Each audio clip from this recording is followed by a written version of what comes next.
Hey, everybody, welcome back to The Fire. I am so excited to dig into this episode with this super juicy person. She came into my life, well, you heard it on the last pod, you're going to hear it on this pod because of Xanthi Appleyard. Yes, because of social life, I met this amazing powerhouse woman who not only fixes pain points and identifies growth opportunities in your business, but she's just a stellar strategist. And I had to get to know her because I was like, wait a second, you're working with Xanthi and Frank in their business, doing really cool shit. You need to come help me. So I booked a session with her and was like, holy moly, like, how do we keep working together? And we're running through 2026 together. She's helping me rein in all my crazy and keeping semi-focused as much as she can. And you're going to hear more about this. Fantastic Samantha MacKinnon. Woo, woo, woo, woo. So excited to have you here. Thank you. Wow. That's quite the intro. Yeah, I mean, when you have a powerhouse of a person, you got to give them a powerhouse intro. Yeah, yes, that's valid, and I appreciate that. So thank you. I mean, if you had like a walkout song, what would it be? Oh, man. It's funny. So I played competitive softball growing up, and so I've had this conversation before. I've had walkout songs. Unfortunately, I don't think I would choose the same one that I have always had, but it has always been my go-to answer, which is a word that I cannot say, "In Paris" by Kanye West and Jay-Z. I just love that song, pumps me up. So that would have been, but again, Kanye West is like very problematic right now. So, and maybe also Jay-Z too. So maybe that's not my choice anymore, but I didn't have one prepped. So unfortunately, that's my option for today. Fair. Well, maybe I'm a good person. I'll let you think about it. We'll put a new one in the show notes. You can think about it. Valid. Yeah. So as I said, like one of your things is kind of to be a sleuth in people's businesses, right? Is to like sit down and really like pull back and pull out your magnifying glass and be like, okay, what's really going on here? Like, why this business? Like, why do this? Why help us crazy entrepreneurs? Why? It's funny because when I got into sort of the digital business industry, I had left my corporate career. I had, over a decade of experience working in construction project management. So I had a corporate career with all the bells and whistles and benefits and blah, blah, blah. And I realized that the work that I was doing was something that I liked, but I didn't love the misogyny of the industry. It's very hard as a woman in construction to like get into the project management positions. It became very tough for me, a tough pill to swallow that, I would have project managers or supervisors on my project who needed my help to like open a PDF or format a PDF, and they were making, $200,000 a year, and I was definitely not. And so it was an industry that I liked the work. I liked some of the people. It was very problematic for women in a lot of ways. And I realized that the projects that I was going on, like I had to move out like away from home for, it was supposed to be 6 months. It ended up being 16 months. And I was commuting like every week or every 2 weeks. I was driving back and forth across the highway, like almost 4 hours one way. And I was like, I can't, if I want to have a family, which I did, this is not feasible. Like, this is not sustainable. And so I started to look into different options of other things that I could do that would give me more flexibility and, some more autonomy over my schedule. And that's when I sort of fell into this digital business world. And this was admittedly when like Jenna Kutcher and Amy Porterfield were like having a major moment. And that's kind of where I learned about this concept of like digital coaching and, everything sort of being online and the idea of a virtual assistant. And that's actually where I started because I thought, I've worked sort of in an admin capacity in the past.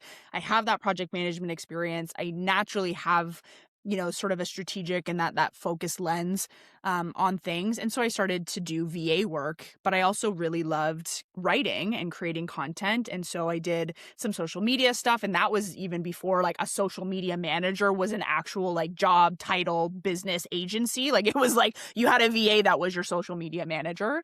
And so I started to do that, and I was working with a lot of creatives. I worked with coaches. I worked with, designers. I worked with a travel agency that I like randomly stumbled upon them because I went backpacking for our honeymoon in the UK, and we stayed at their Airbnb. They're like, "What do you do?" I'm like, "I do this." They're like, "We need you," and so I worked with them for a while.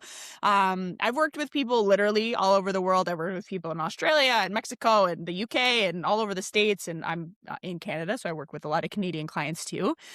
And it got to a point in doing all of this work with all of these super creative, really passionate folks that I was like, you can hire somebody else to do your writing. You could probably even do your writing yourself. You could get a better social media manager that like actually likes this stuff. Like for me, it was a means to an end.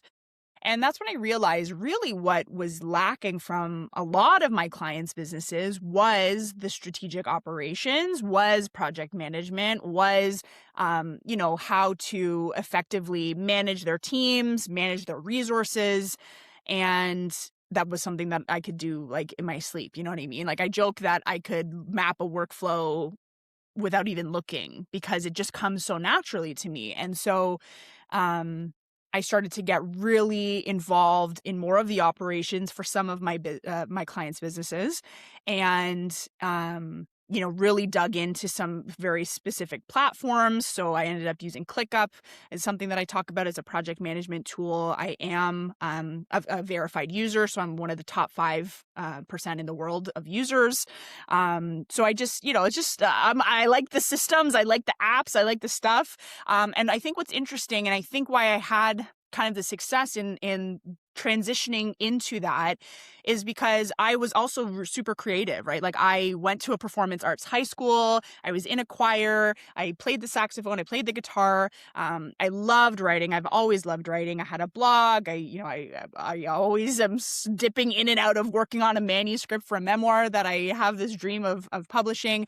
And so I also still kind of understand that more creative brain. And I was not the person who said like, this is the system, install this system. And I think that was really sort of what set me apart from the operations side of things is there was a lot of people that are like, I'm a ClickUp consultant, so here, use my exact templates. And it's like, to some degree, yes, that works. Like, like we've been working together, it's like I do a quarterly plan. These are the 3 key initiatives. We talk about the metrics. Generally speaking, that's going to be the same for everybody.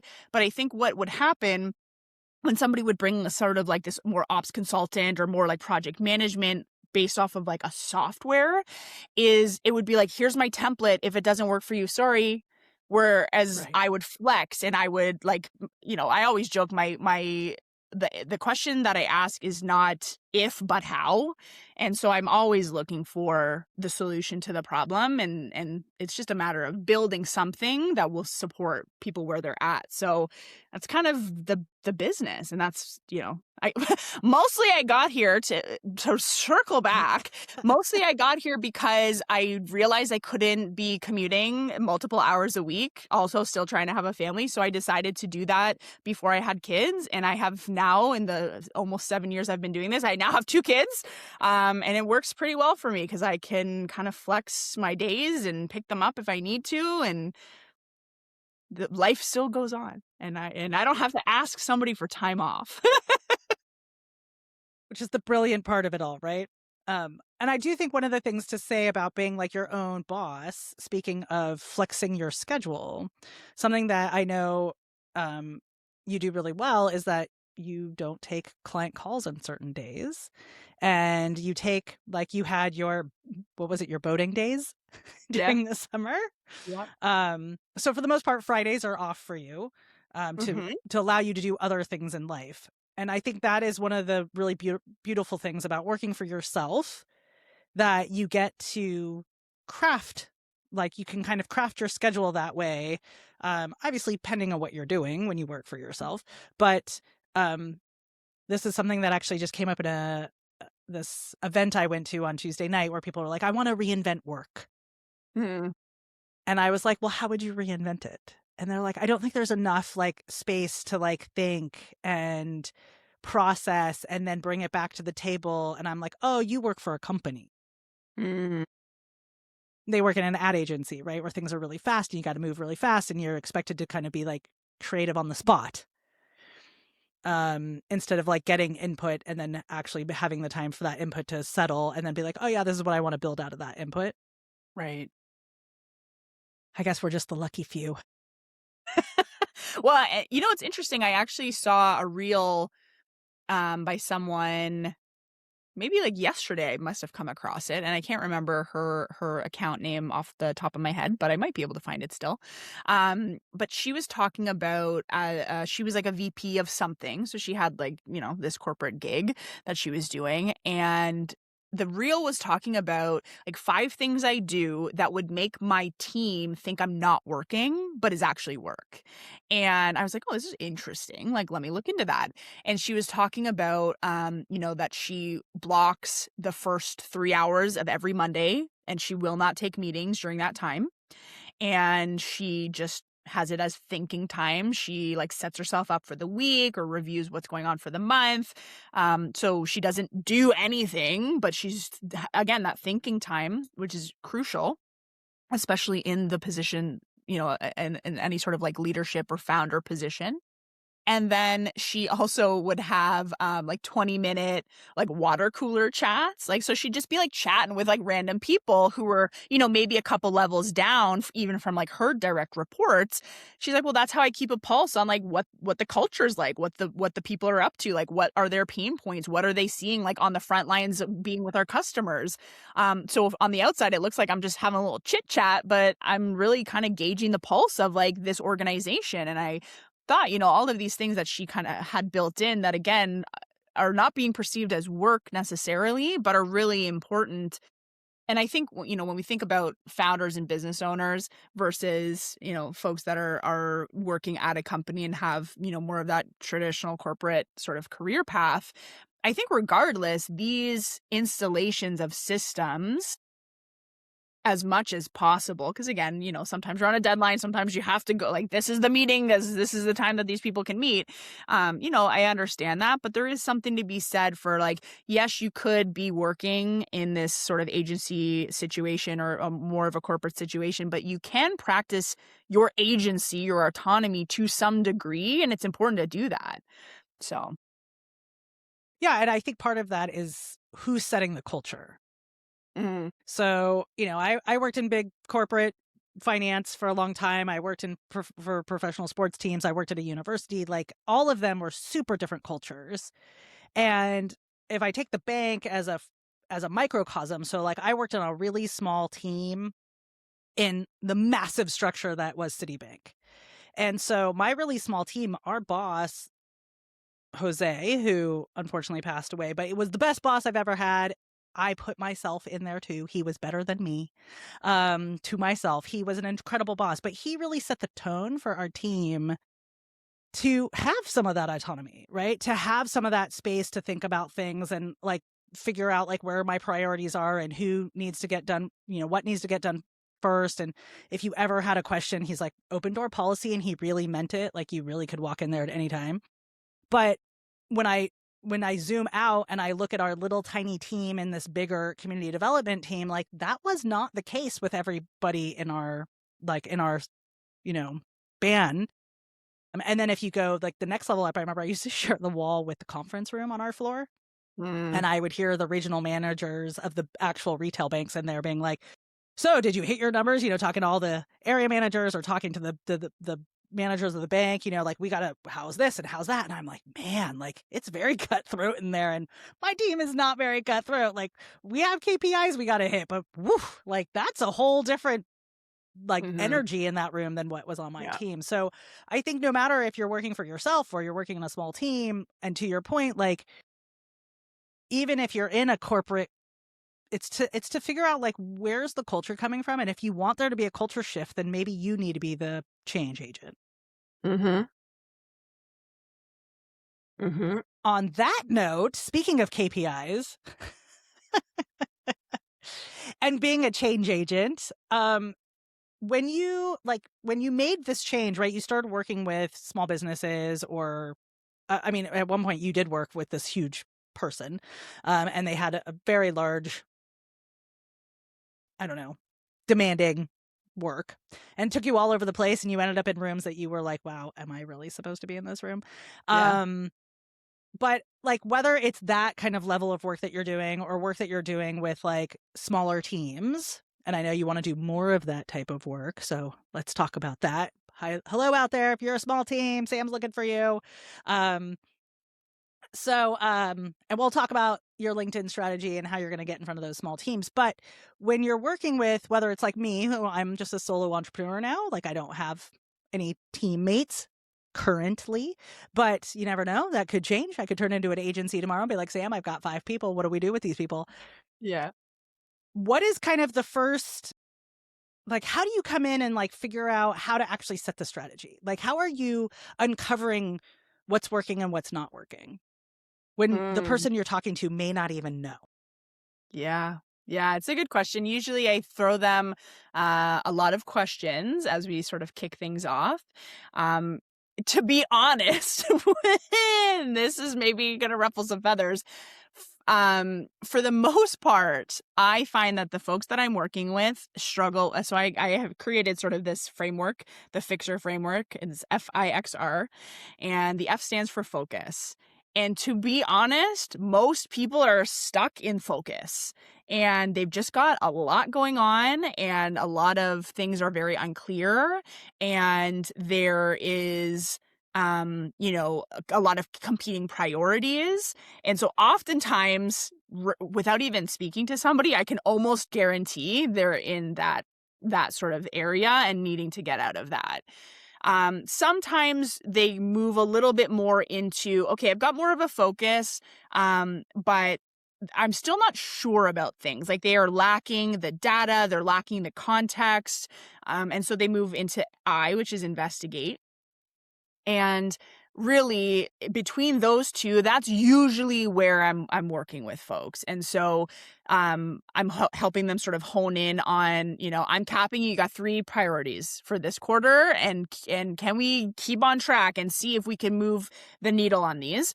And also knowing that there are some instances where an opportunity arises that we have to capitalize on because it would be like stupid not to. And so knowing, okay, we've got some very clear key initiatives, but there's this new thing that's sort of been introduced. We weigh sort of the cost and the benefit of that to determine, do we kind of now bring, and I call it, and you know this, the parking lot. Do we bring this out of the parking lot? Do we put it on our 3 key initiatives? What are we going to park instead? Because the reality is that when we get into sort of that zone of things, you have to say no to something in order to say yes to something else. Because if you always say yes to everything, nothing gets done. And so this is like a kind of really an area where I help people zone in on. It's usually the first place that we start, unless somebody's coming to me and I've got my 3 key initiatives. I've got this. Now I have, I've got a revenue issue because, I think it's this particular workflow in my business, it's leaking the revenue or whatever. Then I can, obviously we solve those problems. But most of the time I'm starting with folks actually starting with those key initiatives. What is the plan? What is the revenue goal for the next 3 years? How can we like work our way up to that over the next 12 quarters? And then again, helping them see that data so that they can start to discern what is happening within the business, having actual context. And I work with a lot of folks where it's like, oh, this is like I've got vibes about this. I'm like, yeah, I can support vibes for so long until I'm like, but where's the information?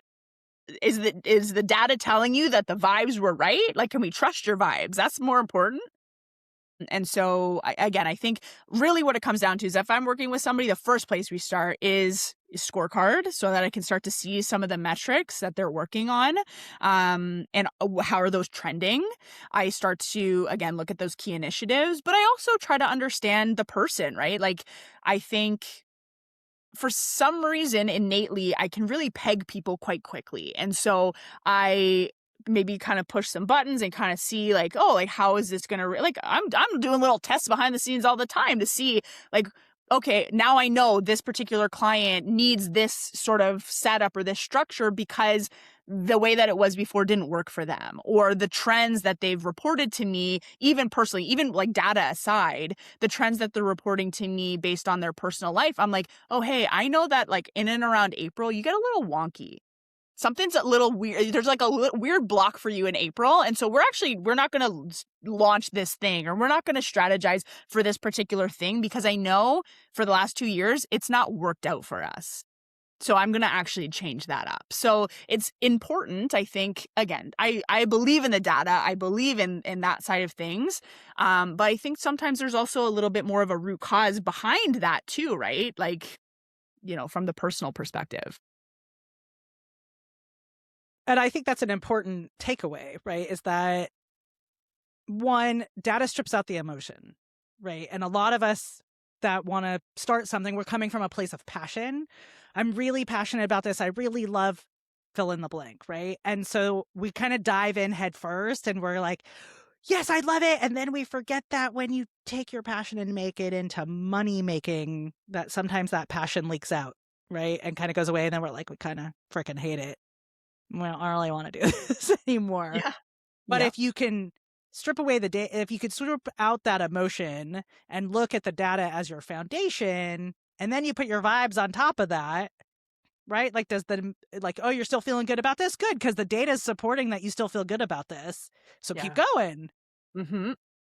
Mm-hmm. Yeah. And I think, sorry to interrupt you. One of the things that I was going to say is that I do think sort of what sets me apart a little bit, again, I talk about like templates and, I don't think there's a cookie cutter solution. I think that there are foundational structural pieces. Yes. But, we kind of have to flex. I also think that I ask hard questions. I ask maybe the questions that other people are not going to ask. And I think, when you're in business and you're a creative in business, it is kind of important to have somebody that's not a yes man. Like you need somebody to kind of hold up the mirror and be like, but this is where we're at right now. So what are we doing? And so I do ask hard questions, and maybe I'm not always everybody's favorite person. What would be like a hard question? I've had a lot of times it's around priority. A lot of times it's, something's coming up for somebody and, hey, like, I think we should do this. Okay. Like, but what, based on what? Like, what are you seeing that this is going to give you the result that we already decided, right? Like, if you're going to say, I want to hit this revenue target for this quarter or for this year, we've mapped out like, okay, these are the offers that need to sell. These are the packages, blah, blah, blah. This is how many, this is how we're going to get there. And you get to a point where you're like, oh, but this new thing. I'm like, okay, great. Does it support the revenue goal? If not, okay, let's adjust the revenue goal. Oh, you don't want to adjust the revenue goal? Okay, then we don't get to do the new thing. Like you can't have both. And so I think sometimes I'm not like the favorite because of that. Yeah. We've had those conversations. And I will say, more than anything, it's not even about not being like the favorite person. I think it's really about going back to that priority list and saying, okay, well, like we originally set out this priority list. Is this not the priority anymore? And then actually, the receiving person, the business person has to be like, oh, she called me on my stuff. Yeah. Well, and I will say I do that in a strategic way, because I'm never going to say, okay, you're doing this, so we're not doing this. I will ask, because I'm like, I want to be clear of where your thought process is here. So I'm going to say, okay, you've got this going on. This is what I assumed or understood we were Understood. doing based Yeah. off of our last meeting, our last planning, blah, blah, blah. Is that no longer the case? Are you making the decision to swap that out? Because I'm not going to Of decide for course. somebody else's business. But again, I ask that question because it is going to force the reflection. It is going to force that accountability of, this is what I said I wanted. And it's okay if that's not what I want anymore. But now I have to actively decide and say that that revenue target isn't what I want anymore because I feel more called to do this. Okay, that's fine. If the revenue dips, then that's the reality of this, right? Right. And I think you're just being kind of the honest person in the room to say, you want to swap A for B. That's cool. Let's talk about how that might have a ripple effect. Right. Because now you might have to change your marketing plan. You might have to change, like you said, like we were selling A, we're not going to be selling A past X point.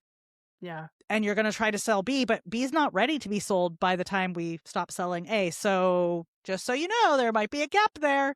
Yeah. 100%. Mm-hmm. So, as someone who may be allergic to numbers and data, how do you give them the antihistamine? How do you get them to kind of come around to understanding, like, this is an important thing to understand or to look at or to map?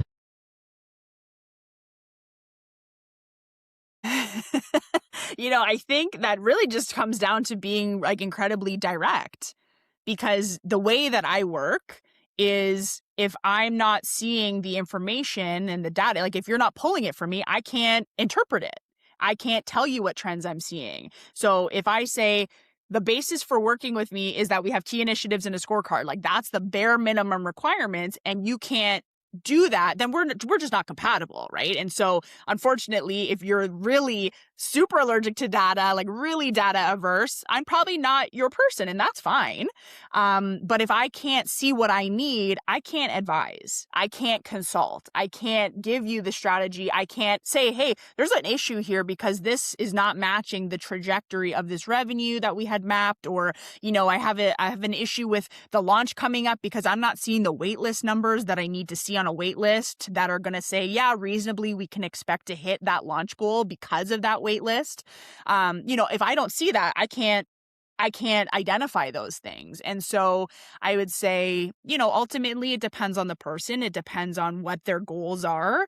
I'm in the business of growth. So if you want to grow, you just do what you hired me to do and to tell you to do. And then we will be there. We will get there. So I think it's hard. Like, it's hard to be like, you just got to like the data if you want to be in business, or you got to get to a point where you can hire somebody to do it for you. Like those are the options, because if you don't look at it, then you're never going to know. And how do you grow and how do you optimize and capitalize on opportunity if you don't have the information? So it's maybe not the answer that everyone was hoping for, but I will say, like, start with even just 30 minutes a week on, a very simple scorecard. What's my revenue? What are my expenses? What's my profit margin? And, again, depending on what you're doing, you might want to say, how many people do I have on a wait list because I'm trying to sell a product, or a program? How many discovery calls have I had, and how many of those have closed as deals? Like, you're going to start to see some really important information around conversion rates, around win rate, the win rates for contracts and things like that. So even doing like just 5 data points could give you a lot of information. And the more you see it, the like, I see so many scorecards. I see scorecards for, $1 million businesses, $500,000 businesses, people, that are hitting 6 figures. It literally, none of it phases me anymore, unless there's an issue that I'm seeing. Like, the numbers, they're just the numbers. You see it so many times, it becomes like it's not even a big deal. So the more you look at it, the more it really doesn't matter until there's actually like a problem. But you only know if the data is there. I mean, I think that's the point, right? Like, you can't run a business like fully on like hope and a prayer. Yeah. Because at the end of the day, then you're not running a business. Yes. That's what I've recently started saying, that I'm the person that you bring in when the vibes stop being enough. Yeah. I mean, this is something I talk a lot about, money, right? You and I really loved having the money chats. And the thing is that I come from that financial background. I was a financial analyst, if you didn't catch that with the Citibank thing. But I still talk to creatives specifically. I'm in the world of photography, right? So a lot of photographers, I remember when I got started way back when in 2009, going to a conference and walking out of the main like convention hall. And this one guy's like, man, I gotta really start making money. I mean, I just moved back from Japan. I'm couch surfing. I have to figure out like how to make enough money to pay for rent. And I just looked at him and I was like, how do you not know what you need to make in order to pay for rent? And he truly had no idea. And I was like, what? He's like, can I take you to coffee? Can you show me how to do this? I was like, it's called a budget and a spreadsheet. And like, Yeah. and literally like we sat down, and to your point of like, it can really be as simple as 4 to 6, data points, data sets that you're looking at. But if you don't know what your life is costing you, Yeah. then I can't expect you to know what your business is costing you, because you're just running blind. You literally have like a mask over your face and you're just like running around hoping not to run into anything. Right. Um, so I think one of the things that I tell people is I'm like, well, just, if you can figure out like what your household expenses are, you can figure out what's going on in your business. Mm-hmm. Mm-hmm. That and what's really interesting, and also you have to be very careful when you're doing this, because obviously you don't want to like put a bunch of your like truly personal Oh, right. information into like an AI. But there are so many tools available to us now that it doesn't have to, like, I always say this, I'm like, you could literally take, a single quarter's worth of a scorecard information or even a month and be like, and these are the goals that I want. How do I get there? And you could put that in, like, not that I want to talk myself out of a job for sure, but it's like you could put that into one of these new AI tools. You could do the same thing with, a data export from your banking. Obviously, like, cover up your personal information. Maybe you're just going to categorize it, but that is going to show you, like, it'll tell you, hey, you spent this much at a grocery store. You spent, even some of the banking apps will do that now. Like we have TD. So they have like my spend, and it categorizes like, hey, Yeah. these are where you're spent. This is where you're spending the money. Every month you spend, $6,000, whatever it is. And it'll tell you like if you're even trending above or below that. Like, there are tools. Use the tools. Use the tools. Use the tools. They are there. I mean, my husband and I have done Quicken for home and business for, I don't even know now, well over 20 years. And so we have this litany of information, to your point of like, well, where are we trending? Like, are we trending higher on house expenses or lower on house expenses? And one of our favorite things about it is every holiday, we love to go back and see how much did we spend on gifts. And is it, as the kids in our families are getting older, are we spending less? And so we're seeing this like trend of like, oh yeah, we're spending less. As they get older, we spend less money. Yeah. And and it is like one of those things, like when you have the data, you can look at trends over time. Mm-hmm. And to your point, like a lot of the banking tools, like your credit card companies, your online banking, no matter if you're with like the big banks or even like the littler banks, like a lot of them have, when you log in, it gives you the graph. Like, here's your little wheel and here's how much of that chunk you spent on rent. Um, so I do think getting data out is easier than it's ever been. 100%. But I think having the human element, which is you, helping to reiterate or suggest or kind of just say like, hey, I'm seeing that this is something that you're interested in or working on, or you're really resistant here. Like, you were supposed to work on that for the last 4 weeks. What's going on? Why is there Yeah. this resistance or procrastination or whatever? Data can't tell you that. Right. And I mean, I just know personally, like having that weekly reflection time to be like, here, Sam, here's what I worked on last week. And then going, oh God, like like I really didn't work on those things that I told you I was going to work on. Now I have to sit with that for a minute and be like, but why? Mm-hmm. Like, why didn't I do that? And for those that know or have listened to the podcast, I love Tiny Experiments by Laura N. Oh, I'm going to butcher her last name. It's Cunffe. It's French. Anyway, but in Tiny Experience, I'm going back and rereading the book right now. She's got a great chapter on procrastination. And she talks about the head, the heart, and the hand. Interesting. And why are you procrastinating? Is it because is it like a head problem? Is like, are you like, oh, I'm not into, like, am I not into this? Am I like overthinking this? That's a head problem. Is it a heart problem? Your heart's not in it.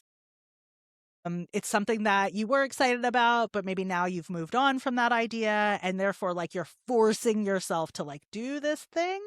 Or is it a hand problem where you don't actually have the tools or the knowledge to actually do the thing, and therefore you're stuck and you need outside assistance? Yeah. And now she's talking about, well, what if it's none of those things? But I haven't listened to that part, so I can't share Yes, yet. please keep us posted because I'm curious. But it's very interesting because having that reflection point with you makes me think of like, well, when I don't do those things, what is the issue? Like, was it timing? Was I just traveling? Was there a family situation? Therefore, my time was really squeezed, and that 4 hours of time I was going to work on XYZ, like, I just don't have it this week. And that's okay. I have to pick it up next week. But if like it's trending where I'm like, hey, I have the time, but I really sat around and played video games instead, what does that say about really getting that thing done? And is that a head, heart, hand problem? Or is that I've moved on from that problem and I just can't tell Sam, hey, I don't want to do that anymore. Like, can we put that in the parking lot and take something else out? So I think like getting into that practice, because I think as a solopreneur, even though you have like business best friends and you might check in with one another, like you don't necessarily are always like reflecting with them on a constant basis. Well, and they're your friends, so they have to kind of like be nice to you. You know what I mean? Yes, basically I'm paying Sam to be mean to me. That is true, right? Like the people that are closest to us are they don't want to break our hearts. They don't want to shit on our parade. So yeah, For there the is most something part. yeah. I mean, yeah, if you've done it right. I mean, I am that person that might ask that reflective question to say like, I'm in a women's mastermind, and we do kind of talk about what's going on and we look at trends, and there was a couple people, there was 3 of us or 4 of us, 2 of us together and 2 independent people, like all launching kind of about the same time. And we were all launching slightly differently in our approaches and in our programs. And what was really fascinating was just to see like one person did like your traditional, like, I have a free call and then I give you all this great stuff at the upfront, and then at the back end I'm going to sell you my program and you either join or you don't join, and then there's some fast action bonuses and things like that. And then another person who did like the free thing but then sold a very pricey course. And then there was 2 of us selling like a one-off paid workshop, kind of a lower end thing with like a higher add-on, like accountability run. And the numbers were so fascinating to see like who converted, how it was converting. Do people, one, like the way that it was sold to them? Like what converted well in like this marketing idea, but also what was that back end class, if you will, or course that you were buying? And the trend, I don't want to say it was surprising because it's not surprising to me, but maybe surprising to other people, is that the deep dive, full breadth of course, people don't want that anymore.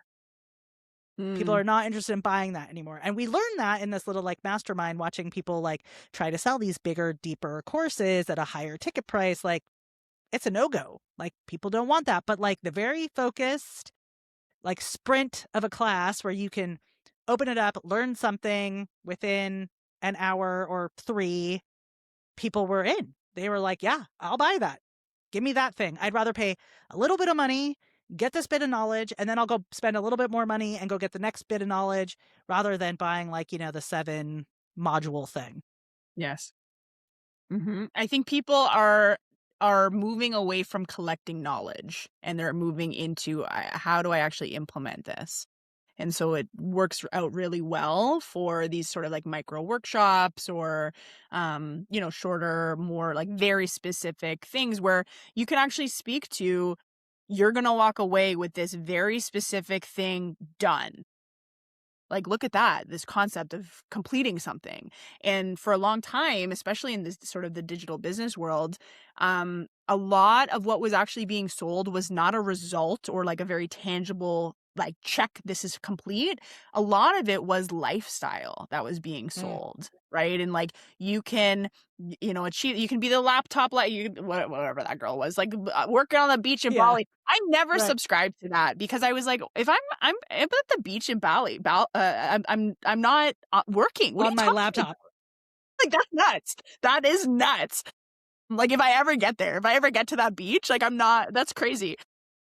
And so I feel like, especially through like the 2019 through sort of the COVID years, was very much like knowledge acquisition on the basis of, you can have my life too.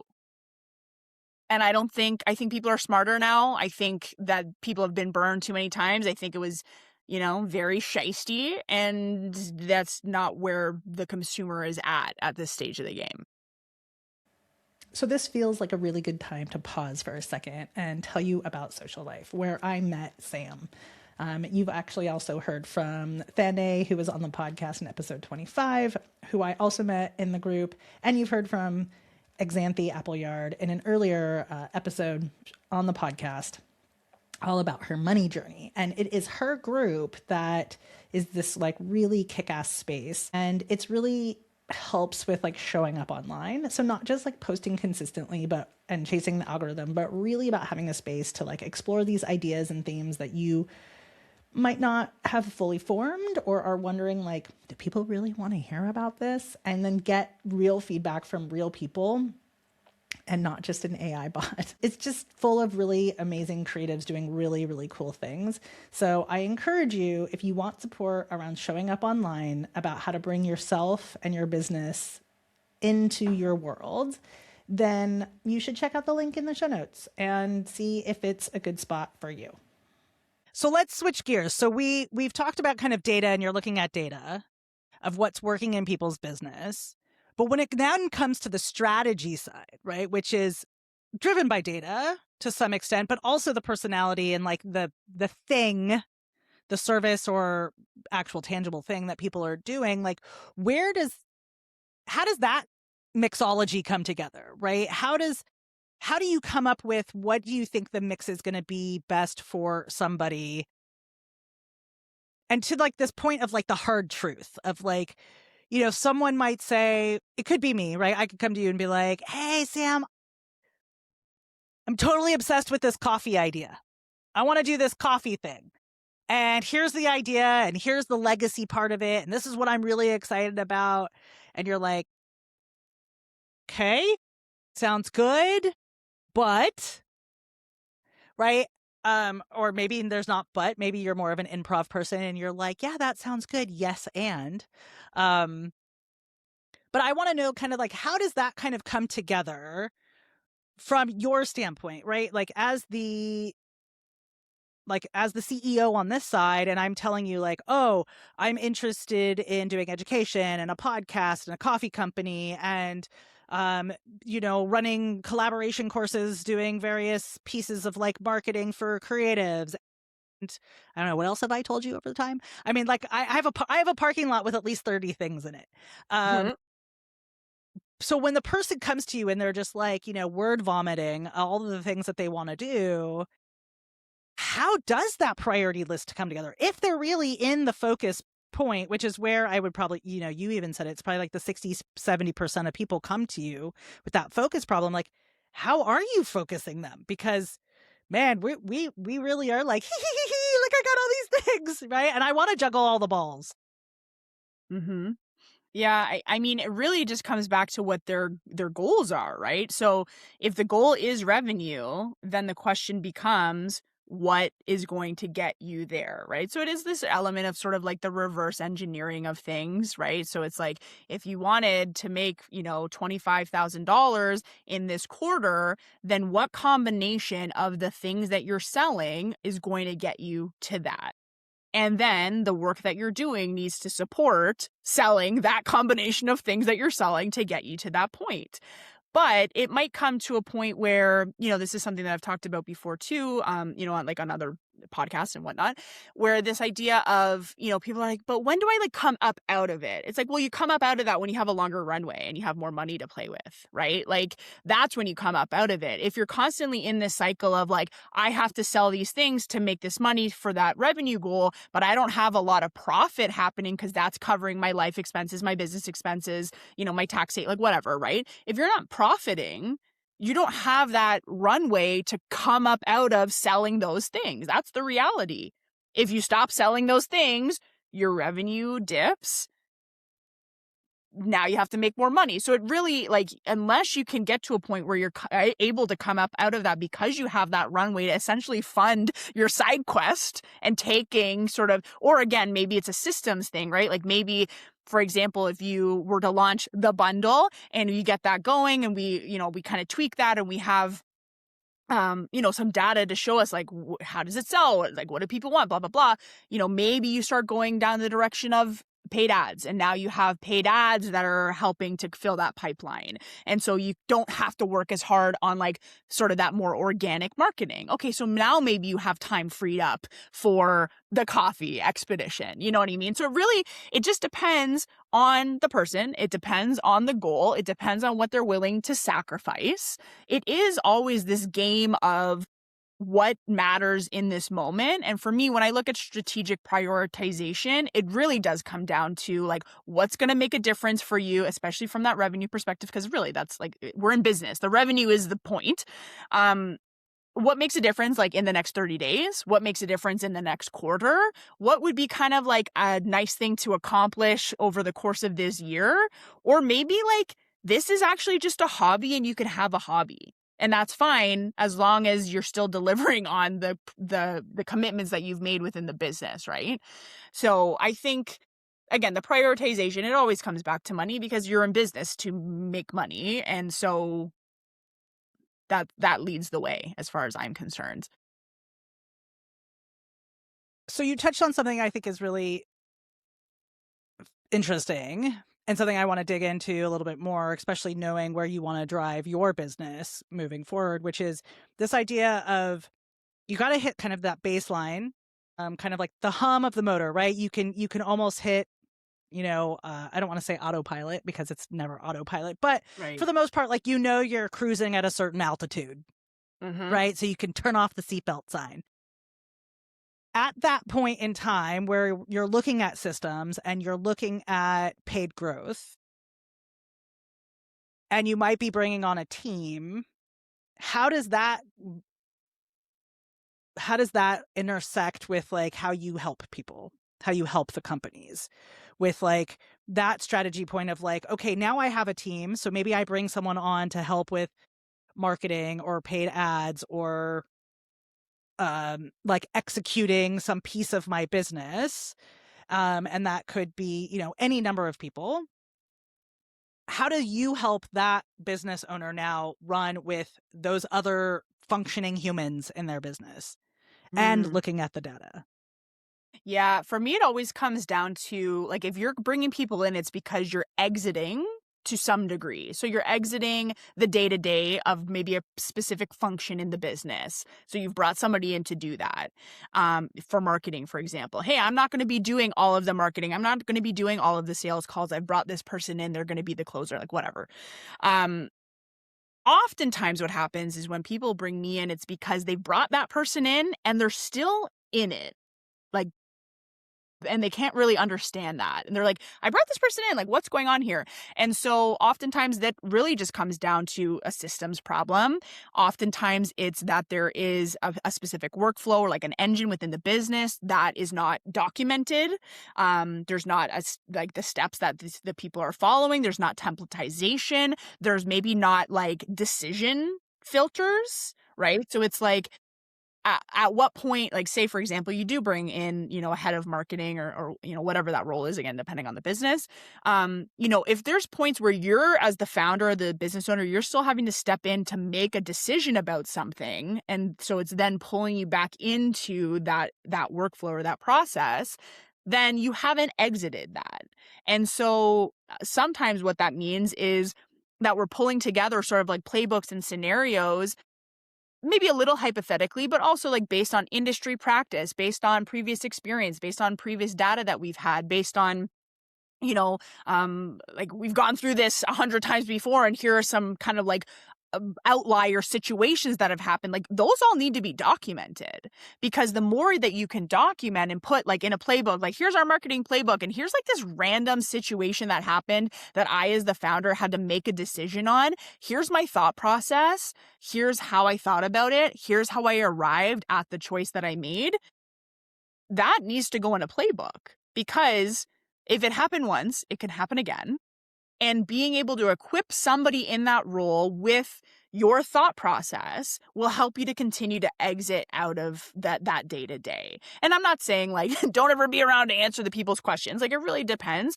But often what will happen is folks will bring people into these roles, but they're like, I'm still kind of doing a lot of stuff. Like it's not making a lot of sense to me. And it's just the systems. It's that things are not built for people to take it and run with it. And there's no system around, like, if I get stalled on something, like, what do I do? Like, at what point do I escalate it to the founder? At what point can I just make a call because that's within my responsibility within this job? So there's just like some tweaking to do as far as the systems sort of situation goes. And speaking of that, you actually built something to help people with that. Do you want to talk? Did I? What did I build? Your SOP builder. Yes, I did. Yeah, I did. I have a custom GPT on ChatGPT.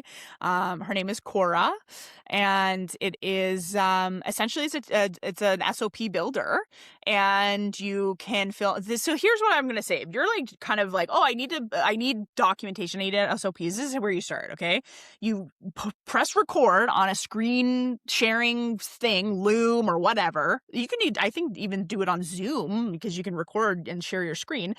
But you want to have this recording at a bare minimum if you're handing something off to somebody, right? Like just walk them through it, and they can pause the video and they can do the steps, and they can pause the video and do the steps, and they can walk through the process.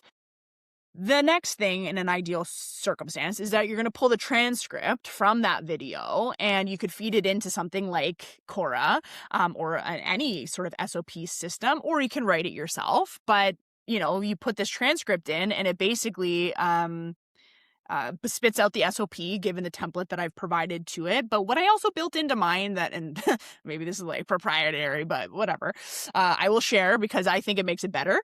I have built into mine that I have it create the SOP, and then I have it go through the filter of, if this is somebody new to a team and they read this, what questions would they have that I don't have enough context or information for?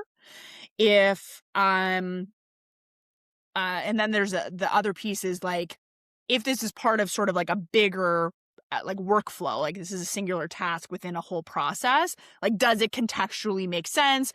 Can it like fit within, different parts and different phases of this? But the one thing that I really wanted to make sure of is that it was doing it a check. Like, yes, you've written this SOP, but what questions would somebody have reading this SOP you've created? And can we anticipate those, and can we answer them within the documentation? And so that was like a really important thing for me to add into that. And then you just sort of start creating this library of documentation so that when somebody needs to do that role, you say, here you go. Thanks so much. Where can people find Cora if they were like, yes, I need that? Well, right now it's actually exclusive to Fixer Series members. So it is only available if you join the Fixer Series. And Fixer Series is my monthly micro workshop membership. Every month I share a 30 to 45 minute workshop with time for questions.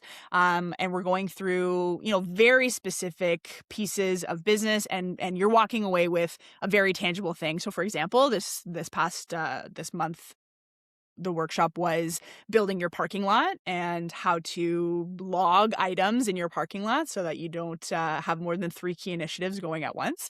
But we meet every month to go through this. We have bonus quarterly planning sessions where you have eyes on your quarterly plans and your key initiatives, and I help you think through how are you actually going to get this done in the next 3 months.